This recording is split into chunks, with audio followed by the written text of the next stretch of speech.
નમસ્કાર દર્શક મિત્રો, ભારત ટાઈમ્સ ન્યૂઝની ખાસ રજૂઆત ખાસ મુલાકાતમાં આજે આપણી સાથે જોડાઈ ગયા છે મેઘા પરમાર.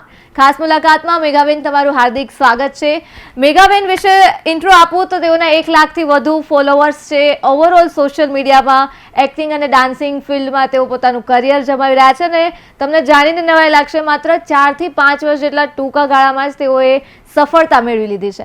તો આવો જાણીએ મેઘા પાસેથી જ કે મેઘાબેને આ સફળતા કેવી રીતે મેળવી. મેઘા, હાર્દિક સ્વાગત છે તમારું ભારત ટાઈમ્સ ન્યૂઝમાં. મેઘા, સૌથી પહેલા જણાવો, માત્ર 4-5 વર્ષમાં તમે 1 લાખથી વધારે લોકો અત્યારે તમારી સાથે જોડાયા છે ઓવરઓલ સોશિયલ મીડિયામાં, કેવી રીતે? એમ પહેલાં તો હું થેન્ક યુ કહીશ તમને કે તમે મને અહીંયા ઇન્વાઇટ કરી છે. અને 4-5 વર્ષ હું તો નહીં કહું કે બહુ જ ટૂંકો સમય કહેવાય, બહુ ટૂંકો સમય નથી કહેવાતો 4-5 વર્ષ. અત્યારે તો સફળતા બધાને બહુ ઇઝીલી મળી જાય છે. મતલબ અત્યારે સોશિયલ મીડિયા પર ફેમસ થવું ને બહુ ઇઝી છે, પણ તમે કહીએ ને સોશિયલ મીડિયા ઉપર જે લોકો અત્યારે રીલ્સ વગેરે બનાવે છે ને, એ ઓન કેમેરા જ્યારે આપણા જેવી રીતનું કરવાનું આવે ને તો બહુ જ નર્વસ થઈ જાય છે. એટલે 4-5 વર્ષમાં આલ્બમ સોંગ્સ થી લઈને અને આટલા ફોલોવર્સ, એવી જેન્યુઅન ફોલોવર્સ કે એવું નહીં કે ખાલી એક રીલ ઉપડી ગઈ છે અને એના ઉપરથી ફોલોવર્સ ગેઇન કરી લીધા છે, એવી રીતે નહીં. એટલે બહુ જ ટફ પણ રહ્યું છે અને ઇઝી પણ રહ્યું છે, બીકોઝ બહુ જેન્યુઅન લોકોએ મને ફોલો કરી. એ જ અત્યારનો મુખ્ય મુદ્દો જે છે કે જેન્યુઅન ફોલોઅર્સ નથી હોતા. ફોલોઅર્સ તો વધી જાય છે પણ ખબર પડે કે આ ફેક છે. હા, મોસ્ટલી અત્યારે એ લોકોનું એ જ છે કે એક રીલ વાયરલ થઈ ગઈ છે તો લોકો ફોલો કરી લીધું, પણ પછી કેવું છે કે એકનો એક કન્ટેન્ટ પબ્લિકને જોવામાં પણ બોર થઈ જાય છે અને પબ્લિકને બી છે ને કંઈક ન્યૂ જોઈતું હોય છે કે કંઈક નવું આવે, કંઈક નવું આવે. અને ન્યૂ ફેસીસ તો મતલબ અગર એક નવો ફેસ આવી ગયો તો પછી તમે ક્યાં ગયા ક્યાં નહીં કાંઈ ફરક નથી પડતો. એટલે 4-5 વર્ષ પોતાને કન્ટિન્યુ રાખવી અને એ જ ફોલોવર્સ હજી સુધી મને મેસેજીસ કરે છે, મારી સાથે કનેક્ટેડ છે, તો ટચવુડ મારા માટે તો એ જ બહુ જ મહત્વનું છે. તો હા, 4-5 વર્ષ મારા માટે હજી લાંબો સમય કહેવાય. આટલા વર્ષમાં હું હજી ઘણું બધું કરી શકતી હતી, પણ હા, બહુ લાંબો સમય કહેવાય સક્સેસફુલ થવા માટે. બિલકુલ. આગળ પૂછવા માંગીશ, તમે કીધું કે કન્ટેન્ટ જોઈએ નવો ટકવા માટે, લાઈક તમારો ગ્રાફ સ્મૂથ જવો જોઈએ, તો તમે કઈ સ્ટ્રેટેજી અપનાવો છો કે એક ગ્રાફ સ્મૂથ જાય, એક ફોલોઅર્સ તમારી સાથે કનેક્ટેડ રહે? તમે કીધું કે હજી પણ લોકો મેસેજીસ કરે છે, તો કેવા પ્રકારના કન્ટેન્ટ તમે પીરસવા માંગો છો? પહેલા તો છે ને, મેં સોશિયલ મીડિયા તો શાયદ હવે 2-3 વર્ષથી ઘણું ટ્રેન્ડિંગમાં આવી ગયું છે. તો પહેલા તો હું ડાન્સિંગમાં જ પોતાનું કરિયર બનાવવા માંગતી હતી. તો ડાન્સિંગ જ મારું મેઇન હતું. એના થ્રુ હું જ્યાં એકેડમીમાં હતી ત્યાંથી હું આલ્બમ સોંગમાં ગઈ અને એના પછી વર્ષ મેં આલ્બમ સોંગમાં બેકગ્રાઉન્ડ ડાન્સર રીતે મેં કરેલું છે. બેકગ્રાઉન્ડ સાઇડ કેરેક્ટર મેં રાકેશભાઈ સાથે, ચીની રાવલ સાથે હું સાઇડ રોલમાં પ્લે કરતી હતી.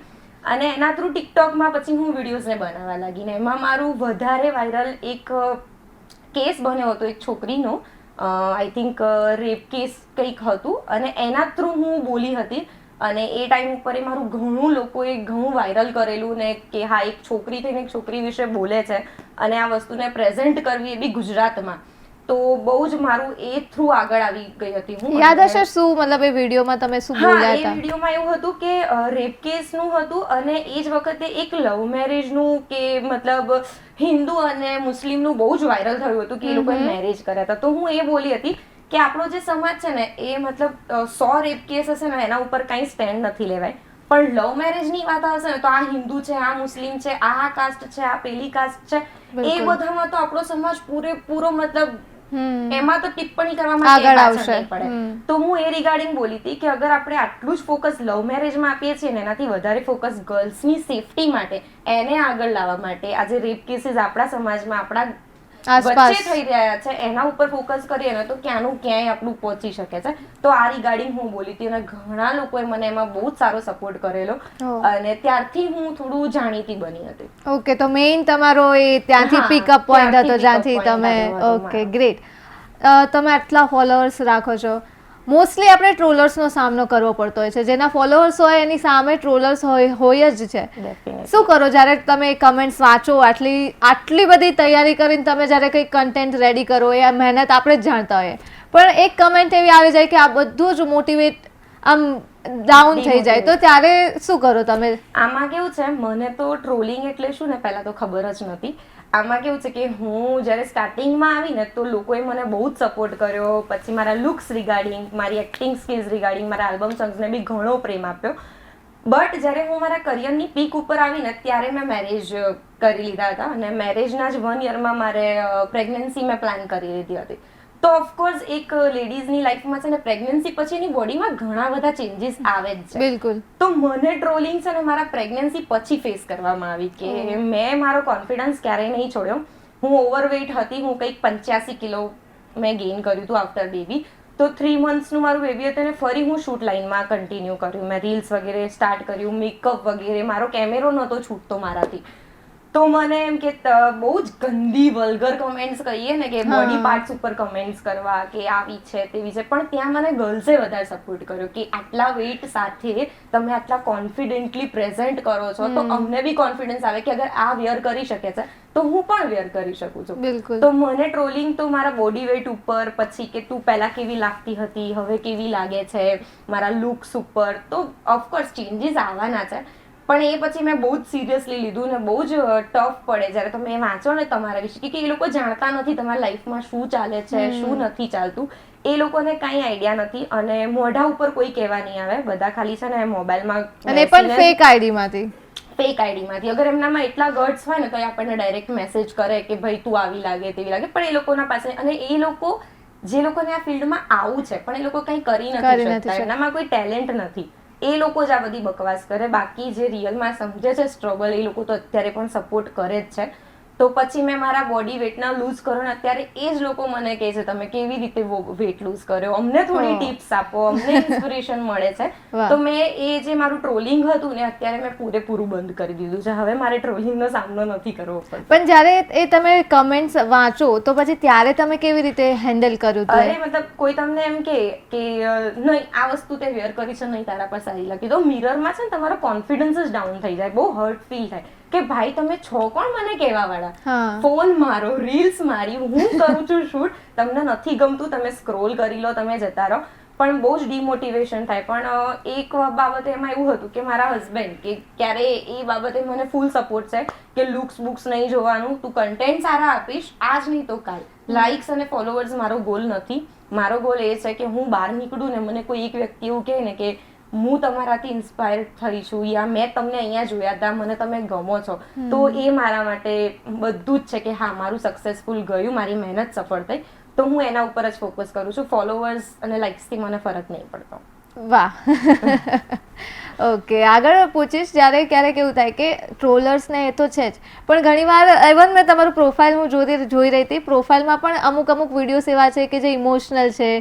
તો મારે ખાસ એ જાણવું હતું કે એ જે વિડીયોઝ છે એ રિયલ એક્ટિંગ હતી કે ખરેખર તમારા લાઈફ સાથે કનેક્ટેડ હતા? એ કેવી રીતે તમે પોસ્ટ કરો છો? અમુક તો કેવું હોય ને, અત્યારનું આપણી જે જનરેશન છે ને એ ડિપ્રેશન, એન્ઝાઇટી, બહુ બધા emotional breakups, family problems, study problems બધાથી ગુજરે જ છે. અને મેં એક કન્ટેન્ટ જે નાખ્યો ને આઈ થિંક 5.4 મિલિયન અપ ગયો છે. તો મને ફીલ થયું કે અગર આટલા લોકો કનેક્ટ કરે છે મીન્સ આટલા લોકો આ સિચ્યુએશનમાં છે, પણ કોઈ આગળ આવીને કહેતું નથી. અને ઓફકોર્સ ઇમોશન્સ અમુક તો આપણા રિયલ લાઈફથી કનેક્ટેડ હોય જ, પણ હું મોસ્ટલી મારા કન્ટેન્ટ મોસ્ટલી હેપી જ નાખું છું. પણ સેડનેસ નાખવાનો કારણે કે પબ્લિક કનેક્ટ થાય છે, રિલેટ કરે, બહુ જ રિલેટ કરે છે, બહુ જ. એટલે મને ઇવન એ વિડીયોઝના એન્ડમાં હું કંઈક એવી રીતનો ટર્ન લાવું છું કે લોકોને એમ થાય કે ના આપણે આ વસ્તુમાંથી બહાર નીકળી શકીએ છીએ. અને ડિપ્રેશન, એન્ઝાઇટી અત્યારના યુથમાં તો ઘણું બધું છે. બીકોઝ એક વિડીયો 5.4 મિલિયન ઉપર જવું એ બહુ જ મોટી વાત છે. એટલે લોકો બહુ કનેક્ટ કરતા હતા, તો ધેટ્સ વાય મેં એ વિડીયો સ્ટાર્ટ કરી. બાકી પર્સનલ લાઈફથી કોઈ જ તો એ એક્ટિંગ જ હોય છે, બીકોઝ મારું કામ છે એ રહ્યું કે મારે એક્ટ કરવું. લોકોને તો એ પણ એક બહુ સારી વાત છે કે રિયલ લાગે, કે લોકોને લાગે કે ભાઈ આ રિયલ છે. પણ હું સાચું કહું તો કટ થતું હોય તો તમને ખબર બી ના પડે. જો હું રોતી છું ને તો કટ થઈને હું અહીંયા હસતી પણ તમને જોવા મળી જાઉં. તો મારું ઇમોશન્સ બહુ હું જલ્દી ટર્ન કરી શકું છું. હું કેમેરાના સામે રડી બી શકું છું, હું રડાવી બી શકું છું, કે શીખેલા છીએ બધું, આલ્બમ સોંગ્સ ને કરેલા છીએ એટલે આવડે એ બધું. એટલે રિયલ તો ના જ હોય. કોઈ કોણ પોતાની પર્સનલ લાઈફ સોશિયલ મીડિયા પર બતાવતું હોય? બિલકુલ. તો એ બધું બસ ખાલી એક ઓડિયન્સ માટે છે કે તમે લોકો કનેક્ટ કરો, કે તમારી રિયલ લાઈફ હું બતાવી શકું બસ. 2019થી જ્યારે જર્ની સ્ટાર્ટ કરી અત્યારે તમે અહીંયા પહોંચ્યા છો, કેવી રહી થ્રુ આઉટ જર્ની? મારી તો કેવું છે ને કે હું જ્યારે પીક ઉપર આવી છું ને, જ્યારે મને કામ મતલબ મળવાનું સ્ટાર્ટ થયું ત્યારે મેં છોડ્યું છે. નહીં તો અત્યારે હું બહુ સારા એવા જગ્યાએ ઉપર હોઈ શકત. બટ પછી એવું છે કે મેરેજ પછી બેબી પછી આપણે ફેમિલીનું થોડું આપણું માઇન્ડ ડાયવર્ટ થઈ જ જાય.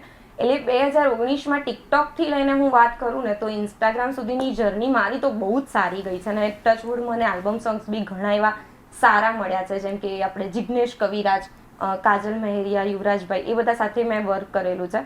એટલે એ બાબતે લકી છે. પણ આપણી ઇન્ડસ્ટ્રી થોડી ગર્લ્સ માટે છે એ રીતે, તો એ બી ફેસ કર્યું જ છે. પણ કહીએ ને કે મને ખરાબ માણસો કરતાં સારા માણસો વધારે સારા મળ્યા છે. અને હું કેવું છે કે શોર્ટકટમાં નથી ઘૂસતી, ભલે મહેનત કરવી પડે, આજ નહીં તો કાલ, આજથી 10 વર્ષ પછી બી આગળ વધીશું જ. તો શોર્ટકટ તો નથી જ લેવાનો. તો બહુ સ્મૂથ બી નથી રહી કે બહુ ટફ બી નથી રહી, પણ એમ કે આવે છે વર્ક અને કરું છું, એ રીતે ચાલી જાય છે. તમે કીધું ગર્લ્સ માટે ઇન્ડસ્ટ્રી ત્યાં અટકી ગયા, મને થોડું ક્લેરિફાય કરશો અમારા દર્શક મિત્રોને કે એક્ઝેક્ટલી શું ચાલે છે ઇન્ડસ્ટ્રીમાં ગર્લ્સ માટે? આમાં કેવું છે ને કે આપણા ગુજરાતની વાત નહીં, આપણે બોમ્બે સાઈડ બી જે ટીવી સિરિયલ્સ બોલિવૂડ એક્ટર્સને હોય છે, તો ઘણું ગર્લ્સ માટે કોમ્પ્રોમાઇઝ યા પછી કે આપણને કહીએ ને કે કોઈ બી રીતે અડી જવું યા આપણને પછી એવી રીતે ટ્રીટ કરવું કે તું અમારી સાથે આ રીતે રહીશ તો અમે તને વર્ક આપીશું, અમે આ કરીશું. પણ આમાં છે ને હું કહું તો ગર્લ્સને સ્ટ્રોંગ થવાની જરૂર છે. તમે અગર શોર્ટકટ અપનાવવા માંગશો, તમે આંગળી આપશો ને તો સામેવાળો હાથ પકડવાનો છે.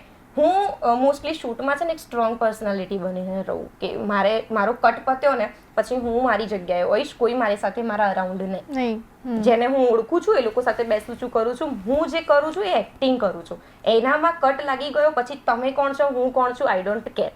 તો ગર્લ્સ અગર સ્ટ્રોંગ રહેશે ને તો કોઈની તાકાત નથી કે તમને મતલબ ખરાબ નજરે જોઈ પણ શકે. તો ટચવુડ એ બાબતે બી હું લકી છું કે કોઈની આજ સુધીમાં હિંમત નથી થઈ કે મારી સાથે ગેરવર્તન કરી શકે. પણ હા, આપણા ઇન્ડસ્ટ્રીમાં બી આવું ઘણી બધી એક્ટ્રેસીસ ફીલ કરે જ છે, જે મેં મારા નજરે જોયેલું છે. એટલે ઇન્ડસ્ટ્રી સારી છે, નથી સારી એવી નહીં, પણ તમારે મહેનત કરવી પડે. શોર્ટકટમાં નહીં જ ઘૂસવાનું કે આ 2 વર્ષમાં ફેમસ થઈ ગઈ તો હું બી થઈ શકું છું. તમે 5 વર્ષે થશો. પેલો કહીએ ને લક ક્યારે કામ કરે તમને શું ખબર છે? તો બસ મહેનત કરો, ફળ મળી જવાનું છે. તો ગુજરાતી ઇન્ડસ્ટ્રીમાં પણ આ વસ્તુ થઈ રહી છે ગર્લ્સ સાથે? બહુ જ મતલબ આટલું તો બોમ્બે સાઈડ બી નહીં હોય જેટલું આપણી ગુજરાતી ઇન્ડસ્ટ્રીમાં થાય છે. મતલબ બહુ નાની વસ્તુથી થાય છે, એવું ના કહી શકું, પણ બધું બેક કેમેરા પણ થઈ રહ્યું છે, બહુ જ થઈ ના પાડી શકીએ આપણે. 2019માં અગર કોઈએ મને કીધું હતું કે ચાન્સ જોઈએ તો આ રસ્તે તો આવવું પડે, તો ભાઈ મેં તેમ કીધું મારે નથી જોઈતો ચાન્સ. અગર 2019ની વાત કરું તો હું હશું 19 વર્ષની, બરાબર. તો એ વસ્તુ મને અગર કોઈ કહી શકે છે તો ઓફકોર્સ બીજી ગર્લ્સ આગળ તો, અને જેની પાસે કોઈ ઓપ્શન જ નથી કર્યા સિવાય કે જેની પાસે કોઈ કરિયરમાં કંઈ ઓપોર્ચ્યુનિટી નથી મળી રહી, અમુક ગર્લ્સ કરી પણ લે છે. પણ જો કે ના કરવું જોઈએ કે બધા ના પાડશે ને તો પૂછવાવાળા પણ ઓછા થઈ જશે. તો જે છે એ ગર્લ્સના ઉપર છે. અને આજની ગર્લ્સ બહુ સ્ટ્રોંગ છે, ક્યાંય પાછી પડે એવી છે નહીં. તો બસ ખાલી મહેનત છે. નાના લેવલ પર જ થઈ રહ્યું છે કે મોટા લેવલ પર બી હજી પણ ચાલે છે? અત્યારે હાલ તો હું ના કહી શકું, બીકોઝ હું ખુદ આલ્બમ સોંગ્સ અત્યારે મેં બંધ કર્યા છે અને આવે છે ઓપોર્ચ્યુનિટી ઘણી બધી. પણ કહીએ ને કે બધી 5 આંગળીઓ જેમ સરખી નથી હોતી એમ બધા સરખા નથી હોતા. જેમ કે અગર મને સેટ ઉપર એક વ્યક્તિ ખરાબ મળ્યું છે તો ત્યાં 10 વ્યક્તિ સારા પણ છે. પણ એ જ વસ્તુ છે કે તમારા ઉપર છે કે તમે તમારી ઇમેજ કેવી રીતે બનાવો છો, કે તમે જે રીતે ટ્રીટ કરશો સામેવાળાને એ તમને એવી રીતે જ લેવાનું છે. તો બસ પોતાની પર્સનાલિટી એવી બનાવો કે કોઈ તમારાથી ડરે. તો એ મેઇન છે, ગર્લ્સને એ પોતાના બોડી લેંગ્વેજમાં લાવવાની જરૂર છે અત્યારે. આટલી સ્ટ્રોંગ પર્સનાલિટી છે તમારી, અમારા યુથને શું મેસેજ આપો? કેમ કે યુથ છે ને ક્યાંક મિસગાઈડ થઈ રહ્યું છે. ઇન્ફ્લુએન્સરને જોઈને એટલા આમ ઇન્ફ્લુઅન્સ થઈ જાય ને કે આ વિડીયો પોસ્ટ કરે, ક્યારેક ઓવર સ્પીડ કરે, ક્યારેક ગન બતાવે, ક્યારેક પૈસા બતાવે, આ કરે તે કરે, અને શો ઓફ કરવામાં એટલા વધી ગયા છે ને કે રિયાલિટી ભૂલી જાય છે. તો તમે આજે આ લેવલ પર આવી ગયા છો, લોકો ફોલો કરી રહ્યા છે, શું કહેશો દર્શક મિત્રોને કે જે ઊંધા રવાડે ચડ્યા છે? પહેલી વસ્તુ તો એ કે જે અત્યારે હું તો બહુ જ નાના લેવલ પર છું, અત્યારે હું મારી જાતને માનું છું, પણ જે મોટા ઇન્ફ્લુએન્સર છે એ જે સોશિયલ મીડિયા પર બતાવે છે ને એ એના 99% પણ રિયલ લાઈફમાં નથી હોતા. એ બધું એક સોશિયલ મીડિયા શું છે કે એન્ટરટેનમેન્ટ. જેમ તમે ટીવી પહેલાના જમાનામાં ફેમિલી બેસીને ટીવી જોતી હતી તો એ એન્ટરટેનમેન્ટ હતું, એવું નથી કે એ રિયલમાં એમના ત્યાં થઈ રહ્યું છે, એ લોકો એક્ટ કરી રહ્યા છે. તો સોશિયલ મીડિયા પર બધું એક્ટિંગ છે. એમને જે મોજશોખ કરે છે બધું સ્પોન્સર હોય છે, કાંઈ એ લોકો ખર્ચા કરીને નથી જતા. તો તમે એવું નહીં કે મારો જે ફેવરેટ ઇન્ફ્લુએન્સર છે એ અહીંયા ફરીને આવ્યો છે તો મારે પણ જવું છે. ના, એ લોકોનું સ્પોન્સર હોય છે, એ પોતાના ખીચાના પૈસા કાઢીને નથી જતા. તો એવા ખોટા મોજશોખ તો ના જ પાલવા જોઈએ. હા, તમે સોશિયલ મીડિયાથી અર્નિંગ સારું કરી શકો છો, તમે નામ કમાઈ શકો છો, તમે સારા એવા ફોલોવર્સ ગેઇન કરીને તમારી એક્ટિંગ સ્કિલ્સ બતાવીને જે આલ્બમ સોંગ્સ મૂવી કરે છે એ લોકો તમને સામેથી અપ્રોચ કરે છે. અત્યારે સોશિયલ મીડિયાના ઘણા બધા બેનિફિટ્સ છે. જે સેલિબ્રિટીઝ લોકો છે, જે લોકોને સ્ટ્રગલ હતી એવી તો અત્યારની જનરેશનને બિલકુલ નથી. તો આ વસ્તુ છે કે તમે લોકો છે ને ફોલોવર્સ વધારો અને પોતાના ઉપર ધ્યાન આપો. બાકી એવું નહીં કે આ ખર્ચા કરે છે, આના મોજ શોખ છે, આ તૈયાર થવા ગયું છે, આણે આટલા પૈસા ઉડાયા, બાઇક લીધી છે, આઈફોન 16 લીધો છે, લેપટોપ લીધું છે આઈફોનનું, તો અમે પણ લઈએ.